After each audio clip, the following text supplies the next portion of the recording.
जो विश्वास जी, ये अचानक से क्या हुआ? दिल्ली आती हैं ममता बनर्जी, सोनिया गांधी से, राहुल गांधी से जाकर मुलाकात करती हैं, अब कमाल फोटो भी सामने आती है, फिर अचानक से उनकी ओर से ऐलान कर दिया जाता है कि हम तो अकेले ही चुनावी मैदान में जाएंगे। ये क्या भांप लिया टीएमसी ने? चित्रा जी, मैं पहले कहना चाहूंगी, देखिए आज ये ममता बनर्जी जो हमारी दीदी, हमारी सीएम है, वो दिल्ली जाने के बाद वो किसी से भी मुलाकात कर सकती है, कोई भी पॉलिटिकल पार्टी के न्योते में वो जा सकती है। उन 7 बार की एमपी रह चुकी है, तो उनके साथ सभी राजनीतिक दलों की अच्छी रिलेशन है, सबके साथ पर्सनल रिलेशन अच्छी है।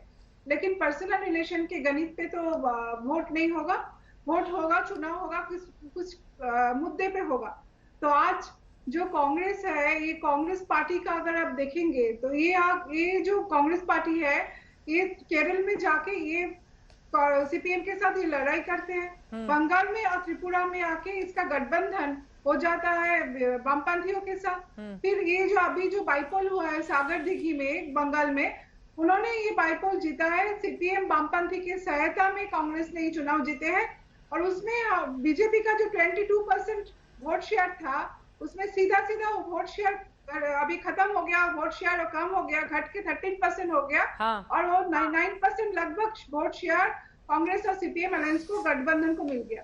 तो आज जो परिस्थिति है बंगाल में, ये बीजेपी, सीपीएम, कांग्रेस सभी तृणमूल के खिलाफ लड़ रहे हैं। तृणमूल अकेले पार्टी है जो अभी तक स्पाइन नहीं बेचे है, बीजेपी के खिलाफ भी लड़े हैं बंगाल में। हाँ। बंगाल में बीजेपी को धूल चटाया है। और मेघालय में भी अगर आप देखेंगे, ये 5-6 महीने में हम लोगों ने 5 सीट मेघालय में हम लोगों ने जीते हैं, सिर्फ 5 से 6 महीने के स्पैन में।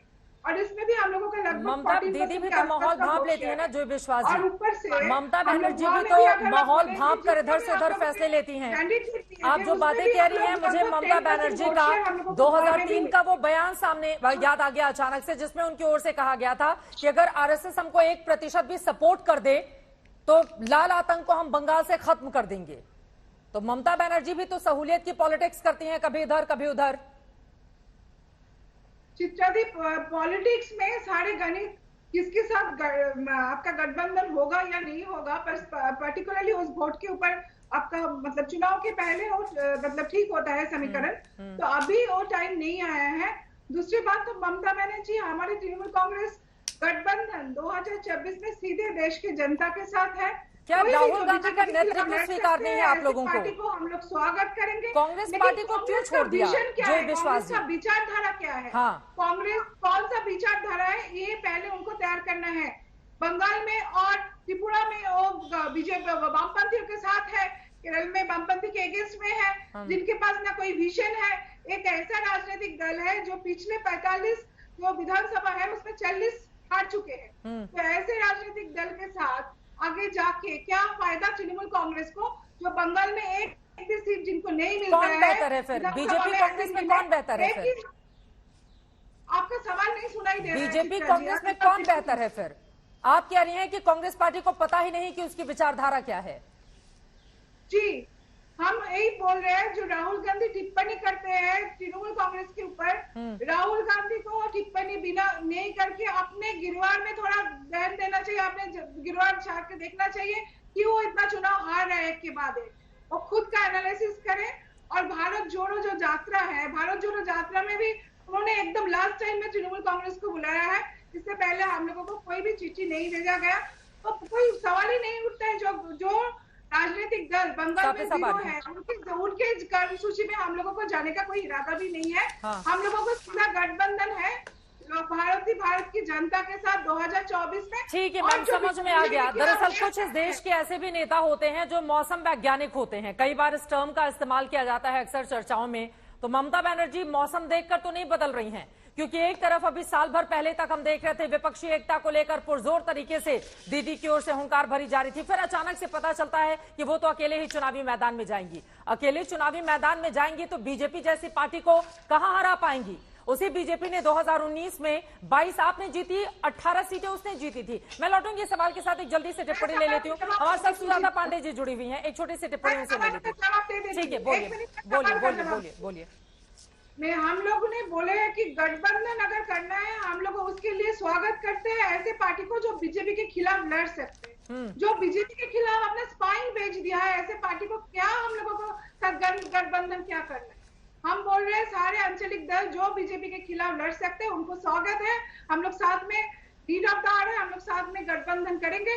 लेकिन कांग्रेस के साथ इस अभी ये गठबंधन का कोई मतलब नहीं है जो बंगाल में हमारे खिलाफ लड़ते हैं और जाके बोलते हैं सेंट्रली हम लोगों के साथ। इस सवाल का जवाब चरण सिंह सापरा जी आप दीजिएगा। सुजाता पांडे जी बहुत देर से हमारे साथ जुड़े हुए हैं, एक जल्दी से टिप्पणी उनकी मैं ले लेती हूँ। सुजाता पांडे जी, क्या ममता बनर्जी के इस ऐलान के साथ ही ये माना जा सकता है कि 24 के ठीक पहले विपक्षी एकता में बड़ी दरार आ चुकी है? तो चित्रा जी, विपक्षी एकता थी कहाँ? अभी तो अखिलेश यादव, तेजस्वी यादव और केजरीवाल ये केसीआर के साथ एक अलग चुनावी मंच बनाने की, थर्ड फ्रंट बनाने की बात कर रहे थे और क्या और साफ कह दिया है कि कांग्रेस से अलग लड़ेंगे। आज ममता बनर्जी ने भी कह दिया है। देखिए, ममता बनर्जी चुनाव से अगर वो कांग्रेस के साथ नहीं लड़ती और अकेले लड़ती हैं तो इससे कुछ खास फर्क नहीं पड़ने वाला, क्योंकि वो बंगाल से बाहर उनकी कोई खास पैठ अभी तक हो नहीं पाई है। लेकिन जानती है कि जो उनका होम टर्फ है जो बंगाल में है, अगर वो कांग्रेस के साथ गई तो इसका डायरेक्ट फायदा बीजेपी को होगा, जबकि वो देख चुकी है कि उस मुश्किल परिस्थिति में भी पिछली बार बीजेपी का परफॉर्मेंस अच्छा रहा था और उसने एक बहुत मजबूत डेंट किया था। तो वो अपना घर बचाने की कोशिश कर रही है। तो बात, और जहां तक बात है विपक्षी एकता की, कौन है नेता? आप मुझे बताइए। ममता बनर्जी को नेता मानेंगे राहुल गांधी? नहीं मानेंगे। राहुल गांधी को ममता बनर्जी नेता मानेंगे? नहीं मानेंगे। अरविंद केजरीवाल नेता है? नहीं है।